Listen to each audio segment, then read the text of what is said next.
Celtics Reddit podcast. Back out to Smart. Fakes the pass all the time. Three. Bang! It's Williams three. Lobs it up for Robert Williams. Should he know? Jaylen Brown. What a thunder! Tatum. Durant, the long reach. Tatum crossover pull-up jumper. It's good. 50 points for Jason Tatum. Hello and welcome to the Celtics Reddit podcast. Big day in the second day of free agency for the Celtics. To talk about it with me today is our mate, as he might say, Joe Titty, No Scroats McFly. Joe, how you doing today? Yeah, good. My internet's feeling strong. Whoa. Unfortunately, we potentially have another person with us here, the newest member of the Celtics Reddit podcast. That is Jake Eisenberg. Jake, how you doing, man? Welcome to the team.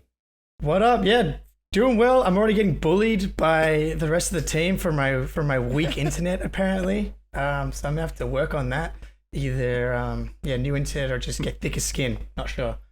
So Jake, real quick before we go into the big moves the Celtics made today, you're obviously Australian from your accent. Like, what brought you to the Celtics? How you become a Celtics fan? Yeah, I am Australian, but I'm also half American. My dad is from Andover, Massachusetts. He made the move from San Fran actually to Sydney when he was 25. His mum said, "Don't do it. You're going to meet a girl, never come back." That's what happened. And so I've been a Celtics fan for rest of my whole life. 08 was kind of like when I really started getting into it, but then the IT era was when it went from I'm a big fan to like now I'm a sicko and I care about the James Young draft picks, etc. So you fit right in that case. Yeah, the Bill Simmons fist pump, baby. All right, so big move of the day, man. I think I did not see this one coming at all. I don't know if you guys did, but the Boston Celtics acquired Malcolm Brogdon from the Indiana Pacers for a first-round pick, the next Michael Jordan, Aaron Nesmith, Daniel Tice, and some of our end-of-the-bench guys, including the bench god himself, Malik Fitz. Yeah. So, Jake, I'll start it off with you, man. Did you expect this? How you feeling generally about the trade? I mean, I don't know how you could expect it. There's literally no reporting on it, basically. Brad Stevens moves in the shadows, we've learned. Kind of the opposite to Danny Ainge in that we hear rumors on rumors on rumors. Just bang, Woj bomb. I mean, he's a fucking wizard, dude. I mean, like, not 14, 15 months ago, we were rooting for Tristan Thompson, Jabari Parker, and Semi Ojeleye in the playoffs. And now we got Brogdon coming off the bench, potentially. Like, come on. Trade package-wise, like, do you think that's good value for Brogdon? Do you think it's an overpay? I do have a Reddit comment specifically I want to address to you because you are a Grant Williams enjoyer. So this is from user Brad Stevens. Wouldn't have loved this if it included Grant, but for what we gave up, it's a home run. Do you agree with that sentiment from our CEO, Brad Stevens?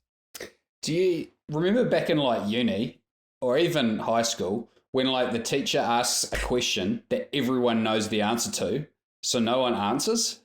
And it's just like, who's going to be the person to break the ice and say, 1 + 1 is 2. I know the answer. I'll be the dickhead. So I feel like we all know the answer to that question, Spoons. All I can say is, damn. All I can say is when I woke up and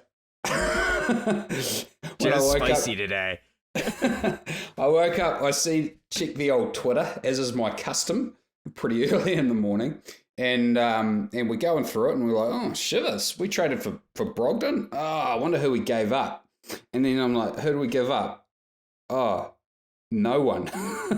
Like, whoa. I know Neesmith's dear to your heart, man, but like, it wasn't happening. No, hey? I get it. Yeah. And it's a shame because I still think he would have potentially been if he was good, he would have really been the fit, but he would have been really good, yeah. If it was good, he would have been good. Yeah. So it was just like, I couldn't believe that we didn't give up anything, and I like that it's a 23 pick because I don't like giving up draft picks with a long horizon because you just don't know what your team's going to look like then. Yeah. That's why I really don't like the pick swap with the Spurs. Like, we don't know what our team's going to be at that point, eh? But anyway, that's for another day. This deal's really good. I really like Brogdon. He sort of seems to be like the type Like we're getting a Brad Stevens, Ime Udoka type of player. You know, what kind of girl are they likely to date all the time? And I like their taste. Yeah, but goes both ways. Appears to be their taste. So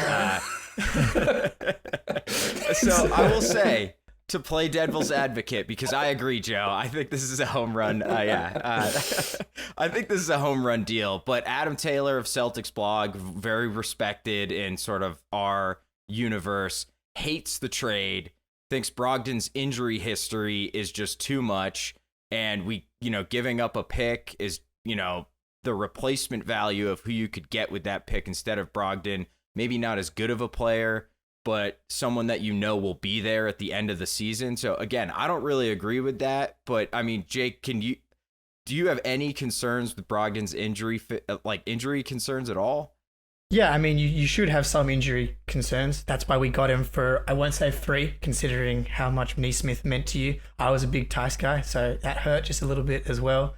But I mean, he hasn't played more than 60 games in 3 seasons.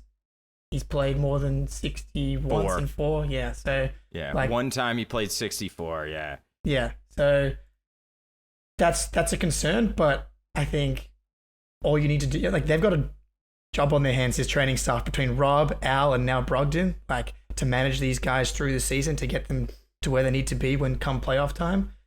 So that's a concern I have for sure. But if he doesn't hit, he gets injured again, you still have your playoff rotation set from last year. Best case, he's fine, and all of a sudden you've got a borderline all-star for your playoff rotation.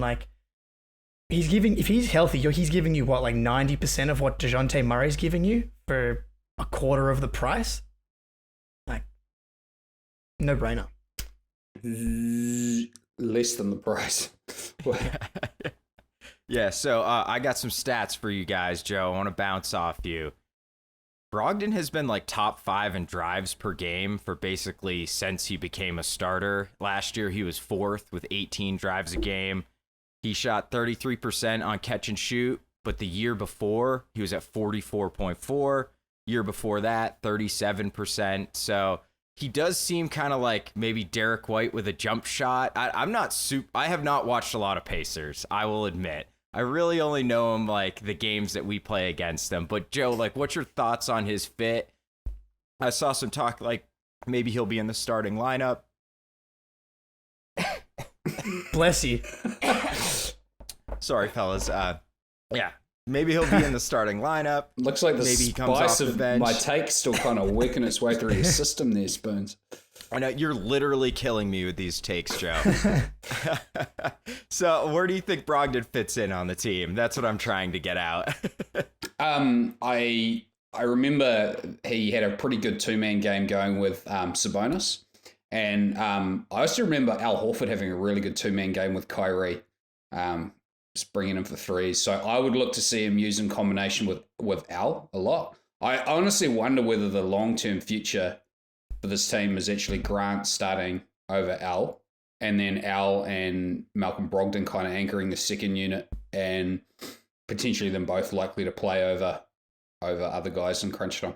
Yeah, I saw that. I think it was Himmelsbach came out and said there's reports that the Celtics plan on sticking with the double bigs and Brogdon will come off the bench. Jake, do you think, with Derek White, Brogdon, Peyton Pritchard, I know that you mentioned in our Slack, you were like, oh, does this mean White's available? Do you expect that? I personally, I think they're both probably big enough to play together, and maybe even Brogdon could play some 3, but do you have any concern about sort of a log jam and burying Pritchard again like we did last year?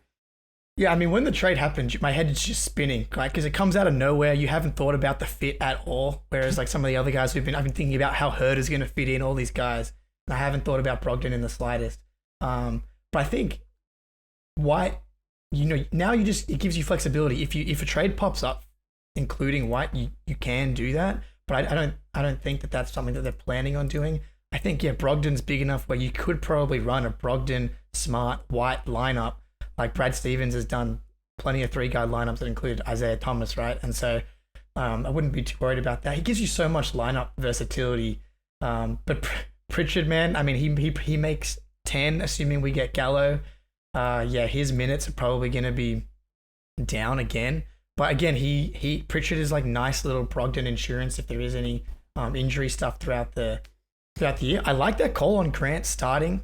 That kind of pushing Brogdon and Horford to the bench. That's such a ridiculous two-man group to bring off the bench for the season. But yeah, I mean, our best lineup, or the lineup I liked the most, was Brogdon. I mean, White, Smart, Jalen, Jason, and then Rob or Al. And to put Brogdon where White was just is going to open up so much space for the Jays to have like a 40% three-point shooter out there, as opposed to a guy where they were just begging him to shoot in the playoffs. Is a complete game changer. He's 6'5" too. That's the other thing, is I feel like his positional and defensive versatility is underrated, you know? I think 6'5" is not quite a wing, but I don't know. Is he not? Can he defend? Can he defend up? Surely he can, you know? I just think, man, we just got, we already didn't have holes, right? Defensively. And now we've got one more plus defender to throw at an opposition. I feel like I wouldn't have minded an Otto Porter for the mid-level, maybe more, but that's probably another chat. Yeah, and actually that's what I think we should move into now, is what we did get with the mid-level. And I'm with you, Joe. I'm not super high on this move, but I do see the thinking. We signed Danilo Gallinari for the full mid-level exception, 6.4 a year for 2 years, which is not ideal. And I think it's a player option on the second year, but you know, you're going for a title. Sometimes you got to spend a little money, and it's not my money. So Reddit comment here, Lightning Fast 31 says about the Gallinari signing, I like it. We need scoring and shooting off the bench, and he's a bucket. We're the best defense. We can hide him and cover his weaknesses. Joe, what are your thoughts just overall on the Gallinari signing? It's a bit, you know, like better than nothing. You know, like we had to sign somebody with the MLE, but like Porter, like I can't say I was like, oh, Otto Porter's the target. And now I'm kind of like in retrospect going, I'd probably have rather Otto Porter. But he'll probably help us at some point in some game. I mean, you know, with Brogdon, we're kind of at a 9-man rotation already, right? So it's kind of a bonus, whatever he gives us. It's not that big of a deal. If it doesn't work out, it's not that big of a deal. It's going to be really movable. Look, if you haven't seen the video online by the Italian Stallions, Danilo Gallinari vince tutta la partite.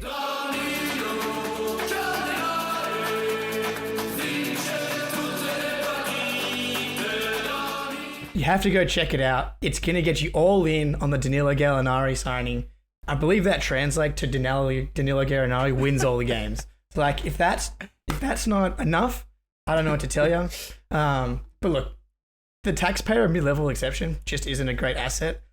Otto Porter, I think he signed for more than the mid-level. Gary Harris, Kyle Anderson, Hartenstein, Malik Monk, Oladipo, all these guys signed for more than what we were able to offer them. So you talk about all these names, you're like, oh, this guy might take a discount to come to the Celtics, yada, yada, yada. But essentially, no one does. These fringe guys chase the extra $3 million on their like a 35% rate, more than what we could offer them. Of course, they're going to do that. Double for Gary Harris.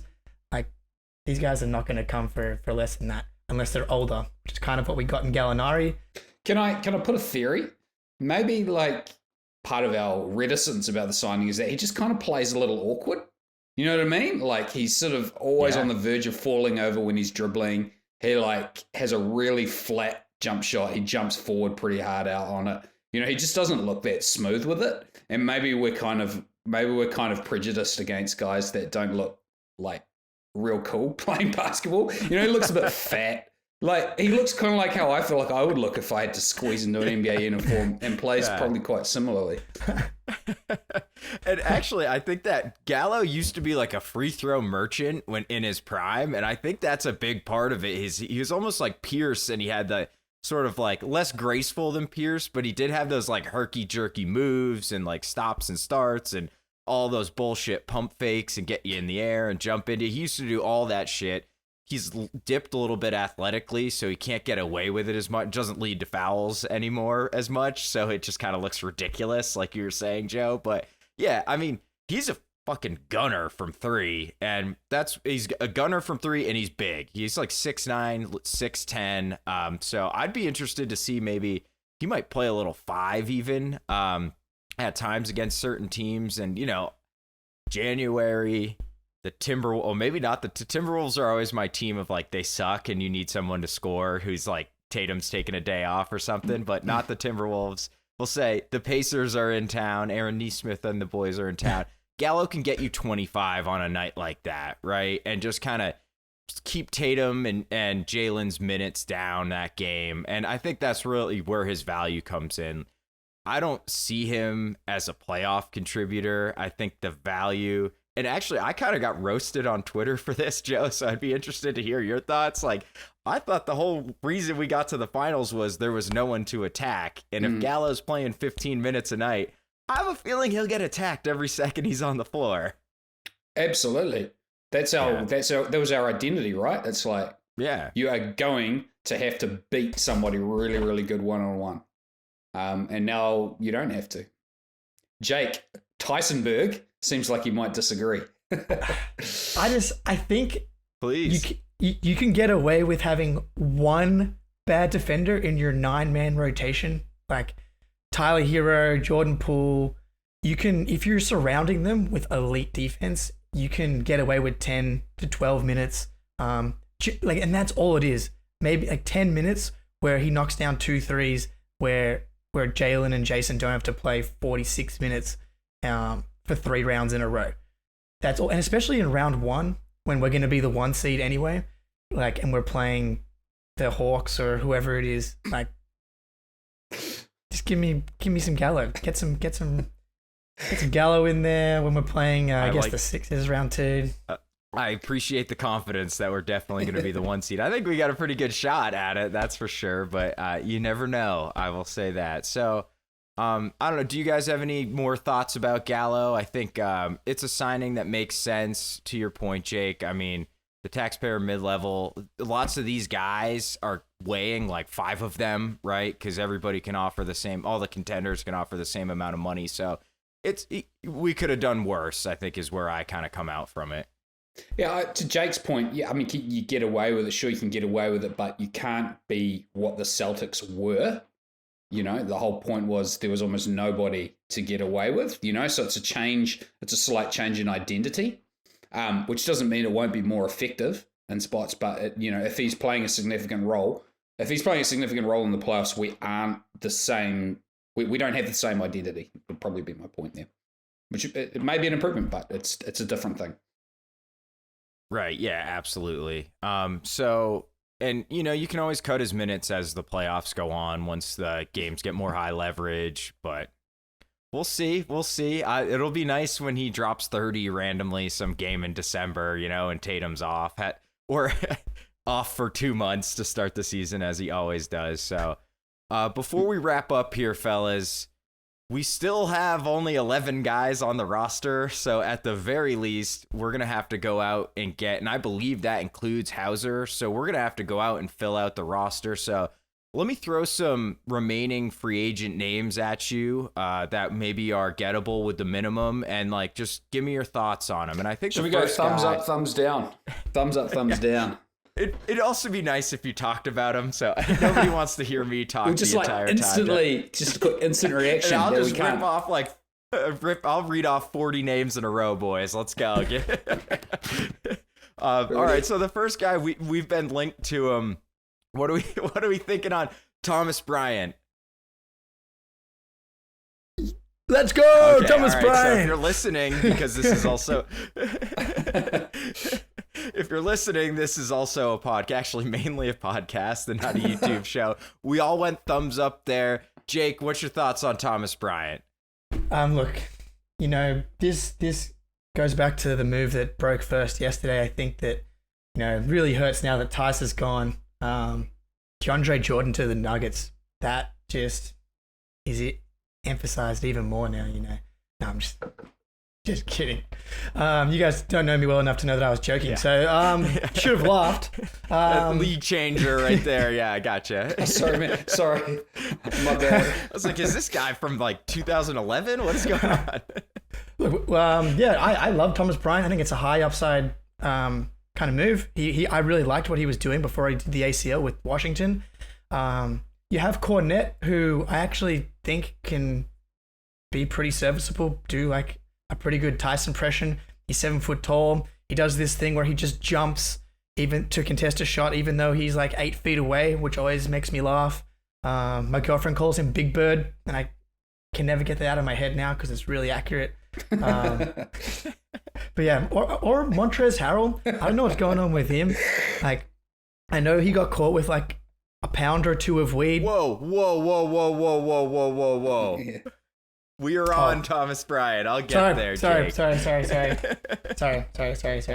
Thumbs up. It's all good, man. I'm just messing around. All right, thumbs up. Joe, thoughts on Thomas Bryant? Big man depth. Yeah, agreed. He can shoot it a little bit. I'm pretty sure he is like us doing an impression of an NBA player on defense, though. So that does concern me a little bit. All right, you first, Joe, because Jake's in the penalty box because he jumped the gun here. Trez Harrell, caught with 3 pounds of marijuana, but, you know, shit's basically legal in America. So what are your thoughts on Trez, Joe? Yeah, I just don't like his vibe. I just don't like the guy's vibe. Like, I feel like we want, you know, he just doesn't seem like a good cat to me, you know? So I just don't, that's what it comes down to. He's pretty talented. Flipper used to he used to just kill it back when he was with Lou Williams. But maybe if he does, we don't really have that Lou Williams type player on our team. You know, maybe it wouldn't really work. I don't know. Yeah, am I still in the penalty box? Jake, go ahead. Yes. Yeah. Sorry, I apologize. You're out. You're out now, man. You got bailed out. Yeah. Look, for a minimum, like I would take the swing. I think high upside move again. Like if he's a dickhead and no one likes him, you can just cut him. So another dude, like one of the weaknesses of the Celtics, not that it was a weakness relative to the rest of the NBA, but you know, just a bit of bench scoring. Adding a guy like that, yeah, don't hate it. Yeah, my thoughts on Trez. I'm with you, Joe. I think his value is like 18 minutes a game, and he runs 10 pick and rolls with some scorer off the bench. And yeah, we don't really have that. The upside is we know the team would always have weed on them, which is probably a good thing at this point in the NBA. But yeah, he's got like all the bad parts of Marcus Smart's personality with none of the good parts, right? So I'm out on Harrell. I'd rather have Thomas Bryant, who I think is kind of a flake as well. All right, some old heads will say here. Dwight Howard is still out there. Dwight Howard, yeah. Get him out of here. Get him out. Jay. All right. Okay. Yeah. We'll move on quickly. We'll move on quickly. What about Ed Davis? It's a small thumbs up. Yeah.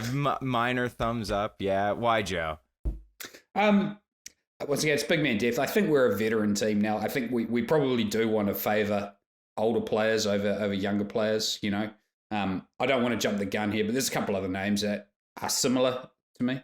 But is he done? Like, I should probably look up his stats. I just remember he was a lottery pick back in the day. Yeah. He's pretty close to being done. But Jake, thoughts? Yeah, I can't picture him actually doing anything on the basketball court recently, but I've always liked him, and everything I've read about him over the years has been that he's a legend. So that's probably going to be most of this guy's role anyway, is vibes. So bring him in. All right, yeah, I wouldn't hate Ed Davis. I'm with you, Joe. I think he is basically on his way out of the NBA. He's like 33 now, so that which is younger than us, right? Yes, not younger than Jake. Jake's a young fella compared to our old asses, but yeah. we got a couple of years on him, Joe. So has Paul Millsap retired? And if not, Paul Millsap, he's still out there. I think he's cooked, eh? I mean, what if they do sign him? But it's not about the money, right? It's about the opportunity cost, right? Of who you don't sign with it. He might get like an aura boost just by being around Al Horford, like from the Atlanta days. So who knows? That was all I was going to say. The cocoon effect.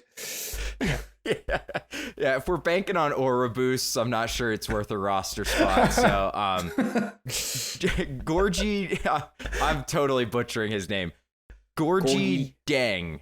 Gorgie Dang. He's Gorgie. Yes, thank you. He's 32. I think he came into the league late. He's not been around for that long, but he's showed some flashes at times. I think he was okay for Atlanta last year, but he's still hanging out there. Jake, I'll go to you first this time. Yeah, he was on my list. I feel like I can hear Joe looking up his stats right now, so he's got the head start on me. But yeah, I feel like he's big and can shoot a little bit.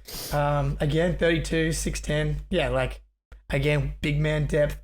I can't picture any athletic stories that I've read about him being awesome, but I can't read any the other way. So I'm not sure about his aura and vibes right now. Do you reckon? Okay, maybe we should just let's be honest. Do you think we could pick Gorgie Jang out of a police lineup?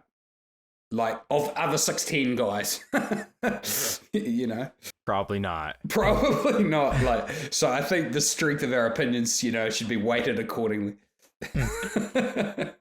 Fair. I mean, there's a reason he's still unsigned as well, right? He's probably not in the playoff rotation unless something has gone horribly wrong. Alrighty, so let me know if there's any guys you want to throw out there. Moses Brown is a free agent. Yeah, Luca Garza from Iowa is a free agent. Is Jeff Green a free agent? I believe Jeff Green is still a free agent.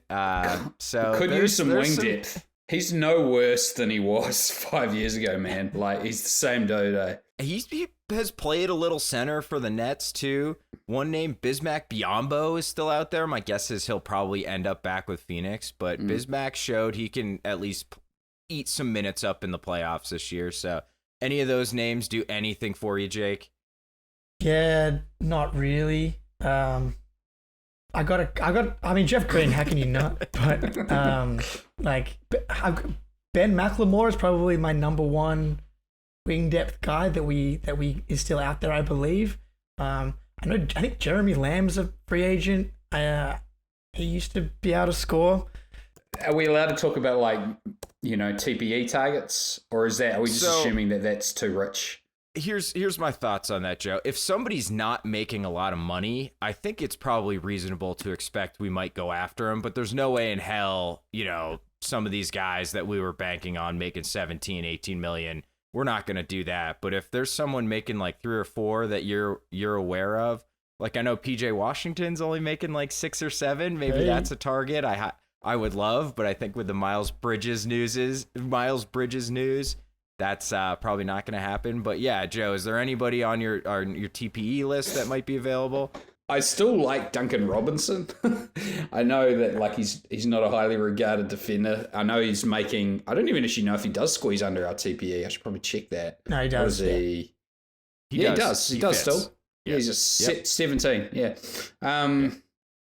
If Duncan Robinson's available for free, I'd be interested personally. I think he gives it guys who move off the ball like that just give your team a dimension that the Celtics really have lacked a lot of the time, a pure off-ball flamethrower. But maybe that's Hauser, But yeah, I'd like to. I'd be pretty keen on that if that was available. Not my money, right? Who else we got? No, I think I'll flick it over to you boys. Look, Wick has proven to us at least a little bit that he's not a broke boy. And I'm not sure if us bullying him online has worked, but he's not Steve Ballmer yet. To pull in another $15 to $17 million player is gonna. I don't think Wick's about that. But Rudy Gay, now that Utah appears to be tearing it down, I think he's got 6.4 for next year after signing that 2-year deal last year, which is someone that I know Celtics Twitter really wanted last year. So maybe we can throw a second for Rudy Gay. Kem Birch for the Raptors. I think he's still in the Raptors. Those guys are making under 7. Yeah, that would. I mean, I don't know. The Nets getting rid of Royce O'Neal. Can I just make one quick little point though? And that's that often the issue that you have when you're trying to like say a big name comes up as a trade target. The issue is always how do we match the salary without giving up the depth, right? And one thing this TPE gives us, it gives us the right to take on payroll. And payroll with less, because the other issue that you have is matching salaries without having to give the other team like 15 guys and they don't have the roster spots to take them back. So when you've got 2 guys, say you had Robinson and Brogdon on the team, right? That's 39 million. Okay, that's basically anybody you can trade for. Okay, imagine we had Robinson and Brogdon. That didn't work out for whatever reason. We can do that. And we can give up, I think we could give up our 24. We could give up our 25 swap. We could give up a 26. We couldn't give up the 27, I don't think, because that's a pick swap year though, eh? But you know what I mean? Like, you can actually put together a package for a guy who's making a max salary with the draft picks without giving up depth. And the opportunity to lock in that amount of salary goes away. So hey, look, I don't actually expect they'll do it, but that's the case for me for doing that.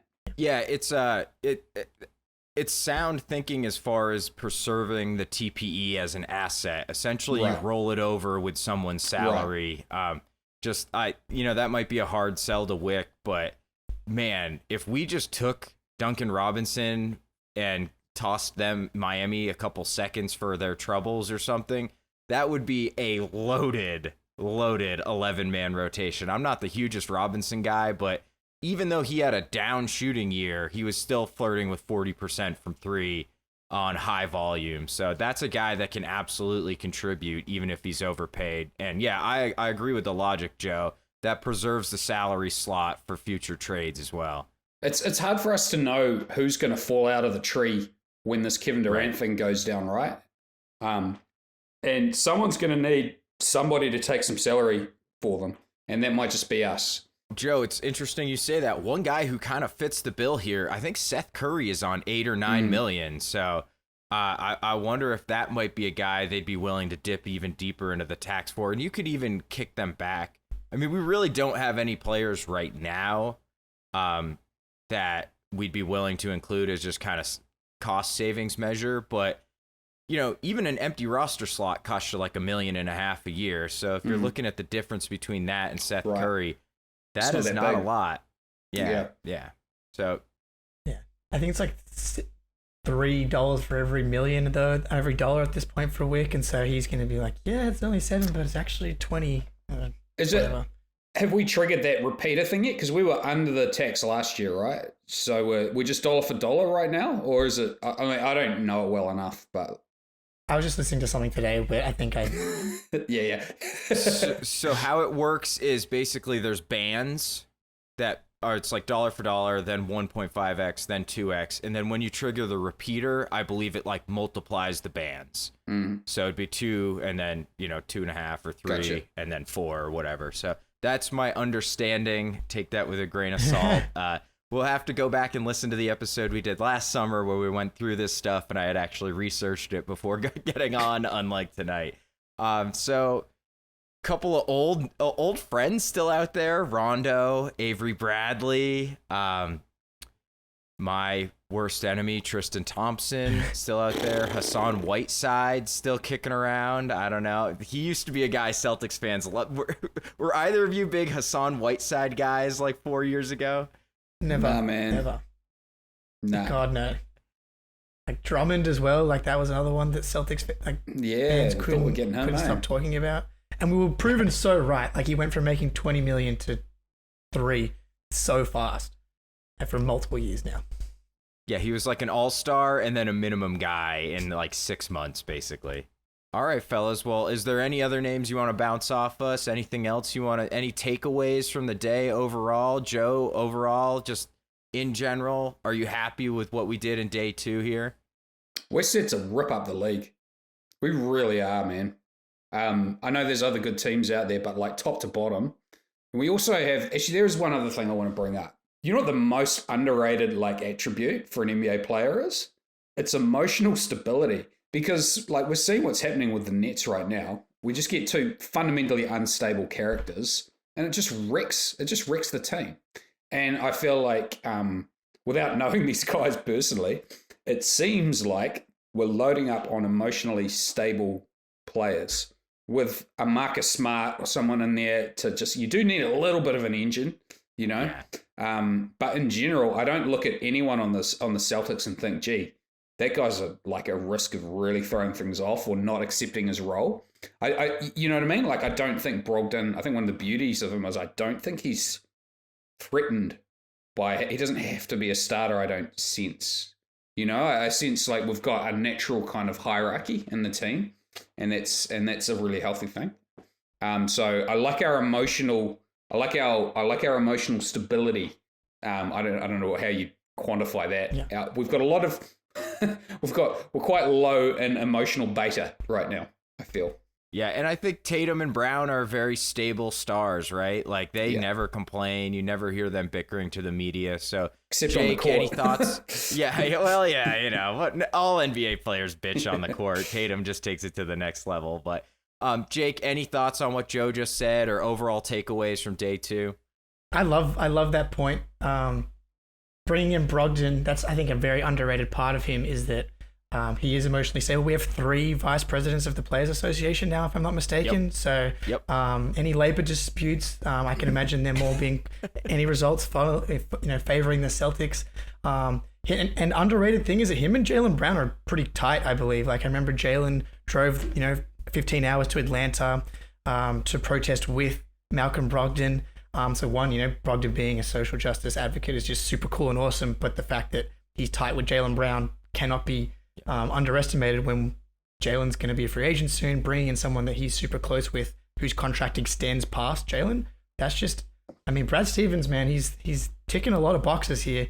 And I've been long comparing the Celtics to the Warriors as far as Jaylen and Jason and Marcus is kind of Steph, Clay, Draymond light, and we saw that kind of come to fruition now. And that stability of stars, front office, coaching, and then bringing in players that are veteran. I love that emotionally stable label we've kind of used there, because, man, how many super teams have we seen come and go in the last 3, 4, 5 years now while these guys have all remained?